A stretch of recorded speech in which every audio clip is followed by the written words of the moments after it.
Hello বন্ধুরা, সকালবেলা এই ছাদ বাগানে এলাম। আসার পরে আর বলেন না, যা আমাদের এখানে বৃষ্টি খুব একটা হয়নি, যা হয়েছে গুড়ি গুড়ি যা হয় বৃষ্টি পড়েছে। হ্যাঁ, আর তার মধ্যে এই যে গাছপালা সব 5-6টা গাছগুলো সব উল্টে ফুলটে সে কী অবস্থা হয়ে গেছে জানেন। সব গাছগুলোকে ঠিক করা যাচ্ছে না। তারপরে একটা একটা করে গাছগুলো তুললাম, তুলে তারপরে গাছগুলোকে সব ঠিক করি।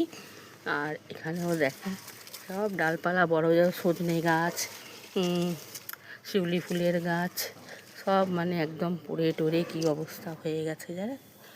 তারপরে গাছগুলোকে আস্তে আস্তে করে সব ঠিক করি, সোজা করে তারপরে রাখলাম।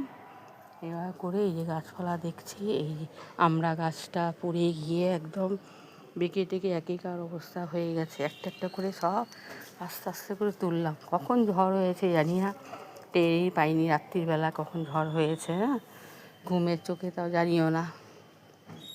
পুরো গাছপালা দেখেন না, শিউলি ফুলটা এইভাবে পড়েছে, একদম এই ধারটা বেঁকে গেছে। দেখেন ওই ধারটা একদম বেঁকে সারা রাত পড়েছিল। হ্যাঁ, আমরা তো জানি না, এই এসে তুললাম। দেখেন গাছটা এইভাবে বেঁকে গেছে, এত বড় বালতি, দেখেও লাভ হচ্ছে না। আর বলেন না, সব একদম গাছপালা, এদিকে পেয়ারা গাছটাও তাই পড়ে গেছে। ভাগ্যিস কালকে বেলায় এসে একটা পেয়ারা ভেঙে নিয়ে গেছিলাম, তার আগের দিনও একটা ভেঙেছি, পেরে নিয়ে চলে গেছি। বলে এই সব এই আমরা বলছি এই যে সাদা জামের গাছ, আর তারপরে এই যে ফলগুলো ছোটো ছোটো হচ্ছে কামরাঙা, এক এক করে সব পড়ে যাচ্ছে জানেন তো। ওই যে ঝড় হচ্ছে, এর মধ্যে সব পড়ে যাচ্ছে। এই গাছপালাগুলো ভাগ্যিস ওয়ালের সাথে একটু হেলান দিয়ে লাগিয়েছিলাম বলে কয়েকটা বেঁচেছে, আর মাঝখানে যেগুলো ছিল সেগুলো সবই পড়ে গেছে। 5টার মতন গাছ পড়ে গেছে।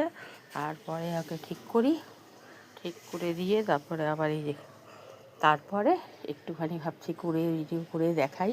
আর আমাদের বৃষ্টি বৃষ্টি পড়ছে, সে তো আলাদাই আছে। সকাল থেকে দিনটা মোটামুটি ভালো হয় জানেন তো। দুপুরের পর থেকে ওয়েদারটা একদম চেঞ্জ হয়ে যায়, অন্ধকার করে আসছে। বৃষ্টি হয়েছে, বলবো না যে বৃষ্টি হয়নি, কিন্তু হ্যাঁ সেইভাবে সারাদিন ঝড়ো বৃষ্টি বৃষ্টি এগুলো ঝড়ফড় দিয়ে এগুলো বৃষ্টি হয়নি জানেন তো। কিন্তু বিকালবেলা হলেই যেমন মানে বৃষ্টিতে জ্বালাচ্ছে, মানে আর কি আর বলি।